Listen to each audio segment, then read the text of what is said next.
Hello छोट्या दोस्तांनो, मित्रमैत्रिणींनो, पालक आणि शिक्षकांनो, कसे आहात सगळे? मस्त मजेत. आपण गेल्या वेळेचा जो व्हिडिओ केला होता की आता आपण सुरू केलं आहे इंग्लिशमध्ये कसं बोलायचं, छोटी छोटी रोजच्या आयुष्यातली वाक्य, एकमेकांसोबत बोलायची वाक्य. तर त्याचाच हा आणखीन एक व्हिडिओ. ठीक आहे, पटकन सुरू करूयात. पण सुरू करण्याआधी नेहमीप्रमाणेच लाईक, शेअर आणि सबस्क्राईब या तिन्ही गोष्टी करायला प्लीज विसरू नका. आणि आजचा व्हिडिओ थोडासा मोठा आहे कारण आपल्याला इंग्लिशमध्ये गप्पा मारायच्या आहेत. तर शेवटपर्यंत व्हिडिओ बघा आणि लाईक, शेअर आणि सबस्क्राईब नक्की करा. ठीक आहे, सुरू करूया. आज आपण काय काय बोलणार आहोत, कशाबद्दल गप्पा मारणार आहोत, तर आपल्या हॉबीज म्हणजेच आपल्या आवडीनिवडी, आपले फ्रेंड्स म्हणजेच आपले मित्र मैत्रिणी आणि आपली फॅमिली जिथे आपण राहतो म्हणजेच आपलं कुटुंब. तर यांच्याबद्दल बोलताना किंवा या तिन्ही आपल्या आयुष्यातल्या महत्त्वाच्या घटकांशी बोलताना कसं बोलायचं इंग्लिशमध्ये, एकमेकांसोबत कन्व्हर्सेशन कसं करायचं ते आपण बघणार आहोत. ठीक आहे, तर पहिलं आहे how to ask about hobbies. कुणालाही त्यांच्या छंदांविषयी, आवडीच्या गोष्टींविषयी विचारायचं जर असेल, काय आवडतं तुम्हाला असं जर विचारायचं असेल तर काय विचारायचं. ठीक आहे, what do you like to do, तुला काय करायला आवडतं. व्हॉट इज युअर हॉबी, तुझा छंद काय आहे. यापैकी कोणतंही वाक्य तुम्ही विचारू शकता. आणि जर तुम्हाला कोणी असा प्रश्न विचारला तर तुम्ही उत्तर काय देऊ शकता, त्याचे 3-4 ऑप्शन्स आपल्याकडे आहेत. तुमच्या आवडीनिवडीप्रमाणे ते तुम्ही बदलू शकता. आय लाईक पेंटिंग, मला पेंटिंग करायला आवडतं. आय लव्ह प्लेईंग फुटबॉल, मला फुटबॉल खेळायला आवडतो. माय हॉबी इज सिंगिंग, तुमच्यापैकी कोणाला गायला आवडत असेल तर माय hobby is singing. I enjoy reading books, मला पुस्तकं वाचायला आवडतात. आता ही वाक्य दिलेली आहेत तुमचे, तर ह्या सेंटेन्सचं फ्रेमिंग आणि तुमच्या आवडीनिवडी ह्याची थोडीशी अदलाबदल केली तरीसुद्धा उत्तर बरोबरच येणार आहे. म्हणजे उदाहरणार्थ आय लाईक पेंटिंगच्या ऐवजी आय लाईक फुटबॉल असंही तुम्ही म्हणू शकता. माय hobby is singing याच्याऐवजी my hobby is reading books असंही तुम्ही म्हणू शकता. ठीक आहे, पुढे बघूयात.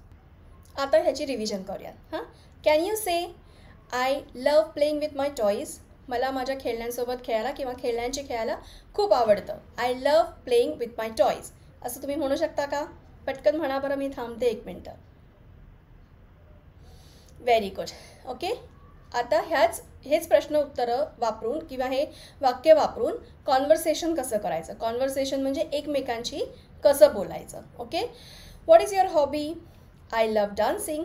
व्हॉट अबाउट यू, मला डान्सिंग आवडतं. तुला काय आवडतं. आपण जेव्हा पुन्हा प्रश्न विचारतो तेव्हा समोरच्याला उत्तर द्यायला कुठेतरी जागा मिळते आणि ते कॉन्व्हर्सेशन किंवा संभाषण सुरू राहतं. ठीक आहे, I like playing basketball. How to ask about friends. Who is your best friend? What do you and your best friend like to do? हे 2 प्रश्न झाले. कोणताही प्रश्न तुम्ही विचारू शकता. आणि मग माय बेस्ट फ्रेंड इज, इथे तुमच्या जो बेस्ट फ्रेंड असेल, मुलगा मुलगी, त्याचं इथे नाव सांगायचं आहे. ओके, सांगितलं. ठीक आहे, आता पुढे बघूयात. मग तुम्ही आणखीन काय काय ह्याच्यामध्ये वाक्य वापरू शकता. I have many friends at school, शाळेत मला भरपूर मित्रमैत्रिणी आहेत.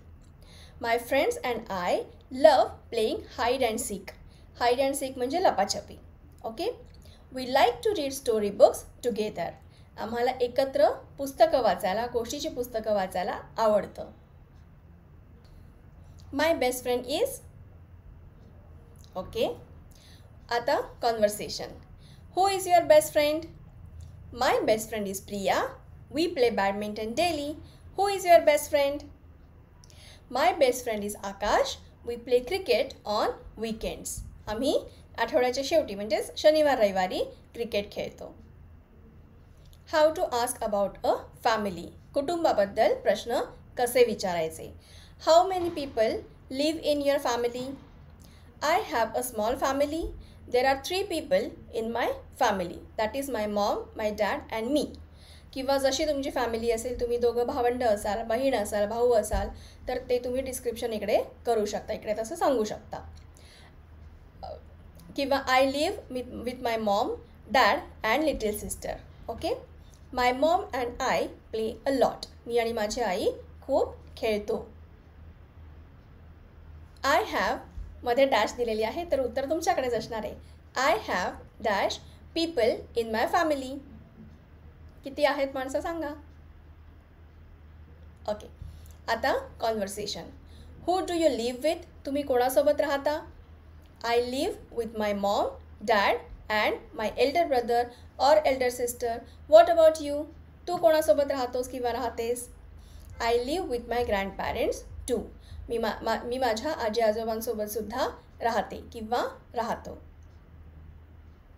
आता एक गंमत करू, वेगळे प्रश्न थोडेसे. What do we call a person we love and play with? काय म्हणतो आपण अशा माणसाला? Friend. What do we call something we love to do? काय म्हणतो आपण त्याला? Hobby. What do we call the people we live with? आपण राहतो ज्या माणसांसोबत त्यांना आपण काय म्हणतो? फॅमिली म्हणजेच कुटुंब. ठीक आहे. तर हे आपलं आजचं कॉन्व्हर्सेशन इंग्लिशमधलं संभाषण तुम्हाला आवडलं असेल तर प्लीज लाईक, शेअर आणि सबस्क्राईब जरूर करा. पुढच्या वेळेला नवीन इंग्लिश कॉन्व्हर्सेशन सकट पुन्हा भेटूया. Bye bye.